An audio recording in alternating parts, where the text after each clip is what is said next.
эртең эсеп кысап болгондо кээ бир адамдар мойнуна албайт экен ошол ишти. Мойнуна албастан баардыгын танып кетет. Алла, жо мен мойнума албайм деген. Ушундай иш кылдың беле? Жо мен мойнума албайм. Пайгамбар келип дават кылды беле? Жок, мойнуна албайм деп. Ошондо Аллах Таала кээ бир адамдарды, кээ бир нерселерди күбөлүккө өткөрөт.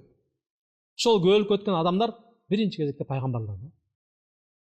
Пайгамбар саллаллаху алейхи ва саллям айтат, Аллах Таала кээ бир пайгамбарларды коомдорун чакырып, сага пайгамбар келди беле?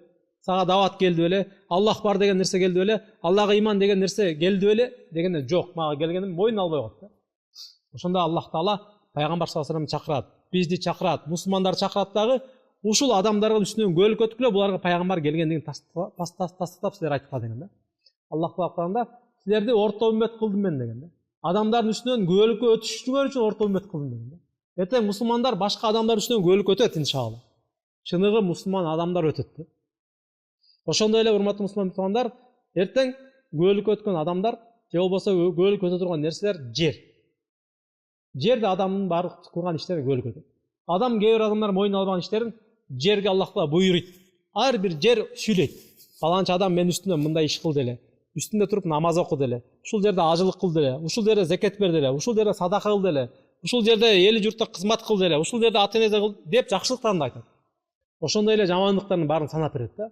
Фаланча жашынып мен үстүмдө жүрүп, бирөөнүн кол салып өлтүрүп кой деле.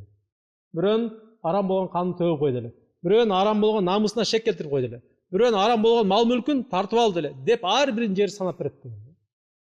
Ошондой эле урматтуу мусулман туугандар, күбөлүккө өткөн нерселерден адамдын өзүнүн мүчөлөрү кайра эртең күбөлүккө өтөт. Күндөрдүн биринде пайгамбар сахабалар менен ушинтип отурган бир аз күлөт, жылмаят.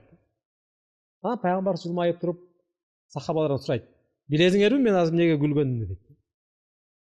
Аллах жана пайгамбар билет, я Расул, биз билбейбиз деген. Дегенде пайгамбар айтат: "Мен адамдын, пенденин кыяматта Аллах менен сүйлөшкөн сөзүн эстеп күлдүм" деген. Көрүп күлдүм деген. Адам айтат: Алла, сен мага зулумдук кылбайм дедиң эле го. Мен бүгүн өзүмөн башка эч кимди күбөлүккө кабыл албайм, Алла, сен мага зулумдук кылбайсың, Алла деген. Адам ушунчалык өжөр болот экен. Бүгүн могу дүйнөдө тили ушунчалык күчтүү адамдар бар го. Буудай куруйт деп коет. Тили менен ушунчалык нерсе ар бир ситуацияда чыгып кетет адамдар бар да.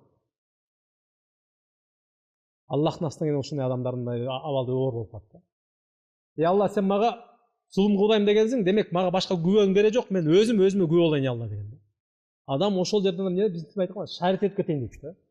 Ошол жерден да ситуациядан чыгып кетейин дейт. Аллах Таала мейли пендем. Мейли пендем, өзүңө күбө кылам деген. Пайгамбар айтат: Аллах буйруп адамдын оозу жабылат, сүйлөйт. Колу сүйлөйт: мен паланча жерде мындай иш кылгам, урлук кылгам.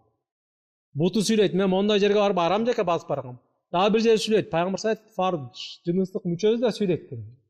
Мен мондай арам ишти кылгам дейт. Ошондо баягы киши анан оозу ачылып тили сүйлөйт. Шоруңурлар. Кол сен үчүн кылдым беле ошонун бардыгы. Бут сен үчүн кылдым беле, паланча сен үчүн деп өзүнүн мүчөлөрүн жемелеп баштайт. Ошондой эле урматтуу мусулман туугандар, жер бетинде ар кандай таштар, дарактар, бардык нерселерден кыяматта эмне кылат? Адамга күбөлүк өтөт. Пайгамбар айтат: азанчы туруп азан айтат, Аллаху акбар, азан айтпасын, кандай азан айтпасын. Ошол азанчынын азаны жеткен жерге чейин канча таш укпасын, дарак укпасын, кандай нерсе укпасын ошо азанчынын үнүн. Демек азан айтканга кушко бар экен да. Азанды көбүрөөк айткан адамдарга сүйүнчү да. Пайгамбар айтат: азанчынын үнүн уккан, канча жеткен жерге уккан таштар деп. Жеткен жерге чейин уккан дарактар, бардыгы ошолордун бардыгы эртең ошол адамга күбөлүк өтөт. Эртең бир таш келет: Алла, бул үнүңгө мен күбөлүк өтөм, сенин мечитиңде, сенин үйүңдө адамдарды даават кыл деле. Адамдарды сага чакыр деле, мечитке чакыр деле дейт. Таш айтат: Алла, бул мындай кылган. Дагы бирөө айтат: Алла, бул мындай деп күбөлүккө бардыгы өтөт. Ошондой эле урматтуу мусулман туугандар, периштелер күбөлүк өтөт дейт Пайгамбар саллаллаху алейхи ва саллям. Себеби Аллах Таала ар бирибиздин эки жакта эки периште бар да. Жакшылык жазган периштелер бар, жамандык жазган периштелер бар. Адам мойнуна албайт эртең кыяматтачы. Жанын жеп ушунчалык болбой жанын жейт.